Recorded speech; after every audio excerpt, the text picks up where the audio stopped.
என் பேர் வந்து ஆர் செல்வராஜ். செங்கத்தில் நான் வழக்கறிஞராக இருக்கேன். இந்த 100 நாள் ஆட்சியில் வந்து அங்கங்கே கொள்ளை அதிகமாக இருக்குது. இப்போது சென்னையில் நேற்று கூட 2 பேர் கல்லூரி மாணவர்கள் கொலையாக இருக்காங்க. போன வாரம் வந்து கோயம்புத்தூரில் கொலை நடந்திருக்கு. அதுமாரி சொத்து வரி ஒழிந்திருக்கு. நிறைய தண்ணீர் பஞ்சம் தலைவர் தாடுது கிராம பகுதியிலெல்லாம். இன்னும் அவர் சொன்ன தேர்தல் வாக்குறுதிகள்லாம் வந்து முழுசாக நிறைவேற்றப்படலை. இதே வந்து திராவிட மாடல் ஆட்சி எங்கள் தளபதி ஐயா வந்திருந்தால் மிக சிறப்பாக இருந்திருக்கும். அந்த முன்னே இருந்த ஆட்சியினுடைய தொடர்ச்சி சிறப்பாக இருந்திருக்குன்றது எங்களுடைய வழக்கறிஞர் என்னுடைய கருத்து. இதெல்லாம் கண்டுக்காமல் சினிமாத்தனமான அரசியல் தான் இருக்குது. சினிமாத்தனமான அரசியல்னால் 3 மணி நேரத்துலேயே எல்லாம் முடிஞ்சிடும். அப்படியே தலைவராவார், அப்படியே சிஎம் ஆவார், அப்படியே டிஸ்போசல் பண்ணுவார், அது மாதிரி நினைக்கிறார். ஆனால் அது மாதிரி இப்போ இருக்கிற சூழலில் பண்ண முடியாது. ஒரு ஆட்சியை நல்லபடியாக திறம்பட நடத்தணுன்னாக்கா வந்து தனிப்பட்ட திறமை வேணும், நல்ல ஆளுமை திறன் வேணும், மக்களோடைய நெருங்கி பழகிற வந்து தன்மை வேணும். இவர் வந்து எந்த மக்களோடையும் இது வரைக்கும் தொடர்பிலே இல்லாத சினிமாவில் மட்டும் தூரத்தில் இருந்தால் அவரை பார்த்துருக்கோம். நெருங்கி வந்து மக்களாக இது வரைக்கும் இருந்ததில்லை. இப்போ கூட தேர்தல் டைமில் கூட ஒரு 25 மீட்டிங் போட்டிருக்க மாட்டார். 25 மாவட்டத்தில் மக்களை சந்திச்சிருக்க மாட்டார். ஏதோ இந்த கல்லூரி மாணவர்கள் இந்த பெண்கள் பண்ண வேலை இது மாதிரி தவறு நடந்து போச்சு. ஓகேங்களா? நாங்கள் நாமக்கல் மாவட்டங்க, திருச்செங்கோடு பகுதியிலேருந்து வரோங்க. என் பேர் வந்து வழக்கறிஞர் ஆர் பாலசுப்ரமணியங்க. கேளுங்க. ஒன்றும் சிறப்பாக சொல்கிறதுக்கு ஒன்றும் இல்லைங்க. நிர்வாகம் வந்து சரியாக செயல்படுற மாதிரி ஒன்றும் தெரியலைங்க.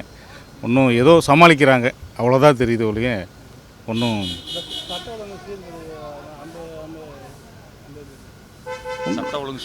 சட்ட ஒழுங்குங்கிற பற்றி இன்னும் அவங்களுக்கு இன்னும் அந்த எப்படி அதை சட்ட ஒழுங்கு வந்து அது மெயின்டைன் பண்ணுங்கிற முறை வந்து இன்னும் சரியாக கொண்டு போகலைங்க. காவல்துறை வந்து ஃப்ரீயாக செயல்பட விடணும், அவங்கள வந்து கட்டுப்பாடு விதிக்கக்கூடாது. அதனால் வந்து சென்ற முறை மாதிரி திமுக கவர்மெண்ட்டில் இருந்த மாதிரி வந்து நிர்வாகத்தை திறமையாக கொண்டு போனால் சிறப்பாக இருக்குங்க. இது மாதிரி சட்ட ஒழுங்கு பிரச்சனை வராது.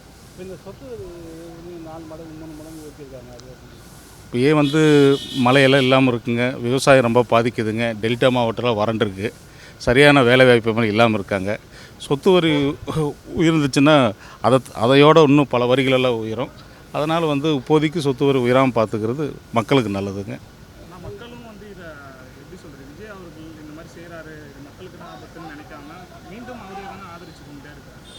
அது மக்களோட மனநிலை, இன்னும் போகத்தான் தெரியும். மேகதாது அணை பொறுத்த வரைக்கும் அது கட்டினா இன்னும் நமக்கு வறட்சி ஏற்படும். அது வந்து இந்த கவர்மெண்ட்டும் அது புரிஞ்சு மேகதாது அணையே கட்டாமல் நடவடிக்கை எடுக்கணும். சுப்ரீம் கோர்ட் வரைக்காக கொண்டு போய் மேகதாதை நிறுத்தணும்.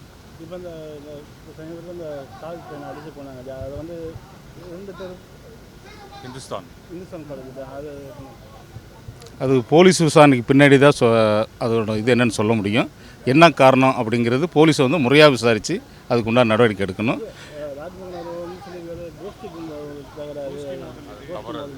அது என்னோட கண் பார்வையில் வந்து அது தவறுன்னு தான் தெரியுது. போலீஸோட இன்வெஸ்டிகேஷன் பின்னாடி தான் அது தெரியும். முறையாக போலீஸும் இன்வெஸ்டிகேஷன் பண்ணுறோம். மக்களுக்கான ஆட்சியா ரொம்ப இது வந்து மாற்றம் வரும்னு சொல்லி மக்கள் ஏமாந்தது தான் மிச்சம். இன்றைக்கி டே 1லேருந்து பார்த்தீங்கன்னா இந்த வெற்றிக்கழகத்தினுடைய ஆட்சி அன்றைக்கே பார்த்தீங்கன்னா சட்ட ஒழுங்கு பயங்கர சந்தி சிரிச்சிட்டு இருக்கு.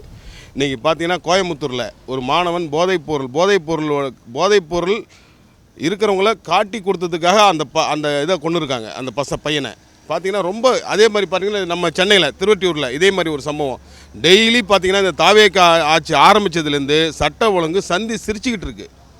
அதே மாதிரி பார்த்திங்கன்னா மக்களுக்கான ஒரு விஷயமும் பண்ணதில்லை. நம்ம மேடை எப்படின்னா இப்போ எலெக்ஷனுக்கு முன்பு எலெக்ஷனுக்கு பின்புன்ற மாதிரியே நம்ம பார்க்கணும். எலெக்ஷனுக்கு முன்பு பார்த்திங்கன்னா அவர் வாயால் எது வேணாலும் சொல்லிகிட்டே இருந்தார். வெறும் வந்து குற்றச்சாட்டு மட்டுமே வச்சுருந்தார். ஆனால் இன்றைக்கி அவர் நிர்வாகத்தில் வந்ததுக்கு அப்புறம் தான் தெரியுது அதோடைய எவ்வளோ கஷ்டம்னு. இன்றைக்கி பார்த்தீங்கன்னா தமிழக மக்களுக்கு பயங்கர இன்னல் கொடுத்துட்ருக்காரு. அவர் சொன்ன தேர்தல் வாக்குறுதி ஒன்று கூட நிறைவேற்றினதில்லை, எல்லாமே பார்த்தீங்கன்னா ஒன்லி ஸ்டிக்கர் மட்டும் ஒட்டிகிட்டு இருக்காரு. இன்றைக்கி விடியல் பயணமாகட்டும், விடியல் மகளிர் தொகை ஆகட்டும், புதுமை பெண் திட்டமாகட்டும், நான்முதல் திட்டமாகட்டும், எந்த திட்டத்திற்கும் அவர் புதுசாக தாவேக்கா ஆட்சின்னு ஒரு திட்டம் கொண்டு வந்திருக்கான்னு இது வரைக்கும் இல்லை. நம்ம சட்டசபையில் கூட பார்த்தேன், அவங்க கொண்டு வந்திருக்க ஒரே திட்டம் முட்டு கொடுக்கறது திட்டம்னு சொல்கிறாங்க. அது என்ன முட்டு கொடுக்கறது திட்டம்னு இன்றைக்கி தாவேக்கா ஆட்சியில் வந்திருக்கக்கூடிய ஒரே திட்டம் பார்த்தீங்கன்னா முட்டு கொடுக்குற திட்டம். அது கூட்டணி கட்சியெல்லாம் முட்டு கொடுக்குறாங்களே, அதுக்காக அது முட்டு கொடுக்கணும்னு வச்சுருப்பாங்க போல இருக்குது. வேறு எந்த திட்டமும் எதுவும் இன்றைக்கி சரியில்லாமல் இருக்குது. அதாங்க அவர் எலெக்ஷனுக்கு முன்னாடி பேசுறது வேறு, எலெக்ஷன் பின்னாடி பேசுறது. எலெக்ஷன் முன்னாடி நம்முடைய மாண்புமிகு முதலமைச்சர், அன்றைக்கு முதலமைச்சர் இருந்திருக்கக்கூடிய நம்முடைய முத்துவேல் கருணாநிதி ஸ்டாலின் ஒரு ஒரு ஒரு லாக்அப் டெத்துக்கு போய் சாரி கேட்டார். அது இவர் சாரி வேணாம் நீதி வேணும்னாரு. இன்றைக்கி சாரி கூட சொல்ல வழி இல்லாமல் இருக்கிறார் இந்த முதலமைச்சர். ஒரு மாற்றுத்திறனாளி இன்றைக்கி பார்த்தீங்கன்னா இந்த சென்னையில் ஒரு லாக்அப் டெத்தில் இருந்திருக்காரு. அந்த மாற்றுத்திறனாளியுடைய அமைச்சர் முதலமைச்சர், அவர் வச்சிருக்கக்கூடிய உள்துறை அவர் கண்ட்ரோல் இருக்கிறது. பார்த்தீங்கன்னா அதை பாதிக்கப்பட்டவனும் மாற்றுத்திறனாளியும் அவருடைய துறைக்கு அவர் கீழே வரக்கூடிய அமைச்சர் தான். அதே மாதிரி அவர் கையில் இருக்கக்கூடிய சட்ட ஒழுங்கும் போலீஸும் அவர் கையில் இருக்கக்கூடிய அமைச்சர் தான். பார்த்தீங்கன்னா ரெண்டுமே பாதிக்கப்பட்டது. ஒரு சாரி கூட, அட்லீஸ்ட் ஒரு அறிக்கை கூட இல்லாமல் இன்றைக்கி இந்த ஆட்சி நடந்துகிட்டு இருக்கு.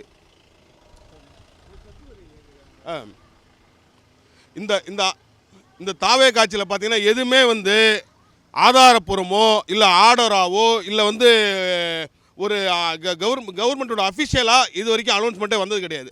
பார்த்தீங்கன்னா சொத்து வரி ஆகட்டும், இன்றைக்கி பஸ் கட்டணம் ஏறிச்சுன்னு சொல்கிறாங்க. இப்போ ஆவின் பால் பாதி கிடைக்கவே இல்லை. அதே மாதிரி பார்த்தீங்கன்னா எதுவுமே ஆதாரப்பூர்வமாக இருக்குது. அவங்க போகிற ஆணைகள்லாம் பாருங்கள், எதுவுமே ரகசியமாக தான் இருக்கும். அவர் வச்சுருக்கிற ஆணைகள் எதுவுமே வெளியில் விட மாட்டாங்க. அவருக்கு செயலாளராக அறிவித்தவர் பார்த்தீங்கன்னா ஒரு 45 நாள் கழிச்சு தான் இப்படி ஒரு ஆணையை பிறப்பிச்சிருக்கான்னு நமக்கு தெரியுது. கேட்டால் நான் ரொம்ப வெளிப்படையான தன்மை ஆச்சுன்னு ஒன்று கூட வெளிப்படையே கிடையாது. இப்போ நம்ம கர்நாடகா முதலமைச்சர் போகிறத பற்றி கூட எந்த ஒரு தகவலும் இல்லாமல் பார்த்துங்க. அந்த கர்நாடகா முதலமைச்சர் சொல்லி தான் தமிழ்நாடு முதலமைச்சர் கர்நாடகாவுக்கு போகிறதே தெரியுது. அதுவும் நம்ம சட்டசபையில் தான் அவரே ஒத்துக்கிட்டார். ஆமாம் நான் போகலான்னு இருந்தேன். ஏன் அதை தெளிவாக ஒரு பத்திரிகை செய்தியாக கொடுத்துட்டு ஒரு அனௌன்ஸ்மெண்ட்டாக கொடுக்குறது என்ன இருக்குது? வெளிப்படைத்தன்மை சொல்லிட்டு சுத்தமாக எதுவுமே கிடையாதுங்க. இது மறைமுக வரியை போடுற மாதிரி தான் இது. 100 நாள் ஆட்சி பொதுவாக அவங்க ஆட்சிக்கு வந்ததே ரீல்ஸ் ஆட்சி.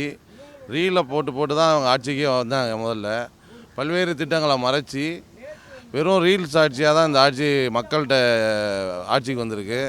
இந்த 100 நாளில் பார்த்தீங்கன்னா அவங்க என்னென்னா ரீல்ஸில் அப்போது நடந்த திராவிட முன்னேற்ற கழக ஆட்சிக்கு எதிராக சொன்னாங்களோ, சட்ட ஒழுங்கு பிரச்சனையாகட்டும், பெண்களுக்கு எதிரான பாலியல் குற்றங்களாகட்டும், இன்னும் சொல்லப்போனால் இப்போ அனைத்து வகையான இதுலேயும் இவங்க மிகப்பெரிய ஒரு தோல்வி அடைஞ்சிருக்காங்க அந்த 100 நாட்களில்.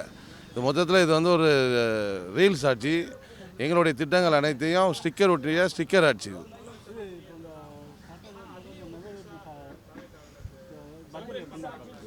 பட்ஜெட் அப்படியே திராவிட மாடல் ஆட்சி. எங்களுடைய கழக தலைவர், அப்போதைய முதலமைச்சர் நம்முடைய தளபதியார் அவர்கள் செய்த அந்த திட்டங்களை தான் இன்றைக்கி அது மேலே வெற்றி என்ற வார்த்தையை கூட சேர்த்து அதே திட்டங்களை தான் இன்றைக்கி போட்டிருக்காங்க.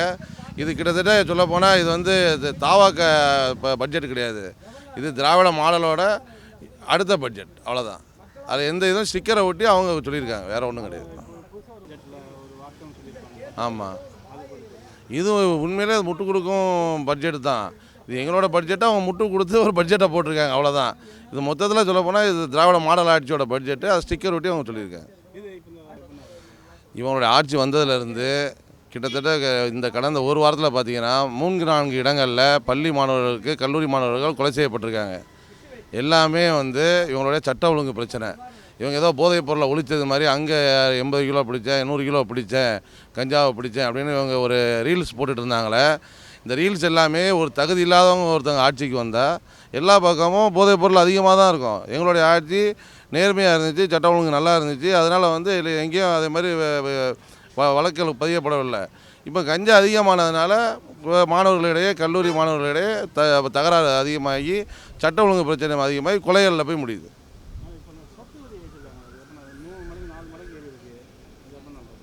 திராவிட மாடல் ஆட்சி வந்த உடனே முதல்ல ஒரு குறைந்தபட்சமாக நம்ம உயர்த்தியே ஆகணுங்கிறதுனால உயர்த்தினோம். அதுக்கு முன்னாடி இருந்த அதிமுக ஆட்சியில் வந்து உயர்த்தினாங்க, அதுக்கப்புறம் அதை வாபஸ் வாங்கிட்டாங்க. அதுக்கு முன்னாடி வரும்போது நாங்கள் ஏற்ற வேண்டிய சூழ்நிலை ஒரு சின்னதாக ஏற்றினோம். அதற்கு அப்போது இருந்த எதிர்க்கட்சிகள் அனைத்துமே வந்து மிகப்பெரிய ஒரு எதிர்ப்பை தெரிவித்தாங்க. இன்றைக்கி பல மடங்கு நீங்கள் சொத்து வரியை மட்டும் சொல்லுவீங்க, நீங்கள் சாதாரணமாக மின்சார கட்டணம் நீங்கள் பிப்ரவரி மார்ச் மாதம் கட்டின கட்டணத்தை விட ஜூலை ஆகஸ்ட் கட்டின கட்டணம் 3 மடங்கு 4 மடங்கு அதிகமாக இருக்குது. இப்போ உதாரணத்துக்கு நான் ஒரு சாதாரண ஒரு நடுத்தரவாதி, எங்கள் வீட்டில் பொதுவாக கரண்ட் வந்து ஒரு 7,000 ரூபா 6,000 ரூபா 7,000 ரூபா வரும். இந்த மாதம் நான் எவ்வளோ கட்டியிருக்கேன்னா 18,000 19,000 கட்டியிருக்கேன். இது எனக்கு மட்டும் இல்லை, என்னோட கீழே இருக்கவங்க இப்போ பெரியவங்க கொஞ்சம் வசதி படைத்தவங்களுக்கு கூட மிகப்பெரிய சுமையாக இருக்குது. சொத்து வரி மட்டும் இல்லை, அனைத்துமே விலை ஏறி இருக்குது. இன்றைக்கி சாதாரண மக்கள் எடுத்துக்கிட்டால் தோரம் பருப்பு விலை உதாரணத்துக்கு ஒரு 4 மாதத்துக்கு முன்னாடி வந்து 80 ரூபாய் இருந்துச்சு. இன்றைக்கி வந்து நீங்கள் கடையில் போய் கேளுங்க 140 ரூபாய்க்கு கம்மி இல்லாமல் இருக்குது. அதே மாதிரி ஒவ்வொரு விஷயம் ஒவ்வொரு பொருளும் அத்தியாவசியமாக இருக்கக்கூடிய சர்க்கரை ஆகட்டும், இப்போ பால் ஆகட்டும், எல்லாமே இன்றைக்கி மிகப்பெரிய ஒரு விலையேற்றமாக தான் இருக்குது. இந்த ஆட்சி வந்து எதுவுமே இதெல்லாம் கண்டுக்கிறது மாதிரி அவங்க தெரில. சும்மா சட்டமன்றத்தில் சத்தமாக பேசுறதும், எங்கள் திராவிட முன்னேற்ற கழகத்தை வந்து எதிர்ப்பாக ஒரு அலையை உருவாக்குற மாதிரி ஒரு சிம்பத்தியை கிரியேட் பண்ணுறதும் இது மட்டும்தான் நடக்குது. ரீல்ஸ்லேயும் திராவிட முன்னேற்ற கழகத்துக்கு எதிரான அலையாக தான் பண்ணுறாங்களோடைய மக்களுக்கு இவங்க எதுவுமே பண்ணல. ஒரே ஒரு உதாரணம், 200 தொகுதி 200 வார்டு இருக்குது சென்னை மாநகராட்சியில். நீங்கள் இந்த ஆட்சிக்கு வந்து 100 நாளில் எத்தனை இடத்துல புதிதாக திட்டங்கள் செயல்பட்டு அல்லது பழைய திட்டங்களை இவங்க எத்தனை இது தொடர்ந்து பண்ணிகிட்டு இருக்காங்க. சாதாரண கழிவுநீர் பிரச்சனை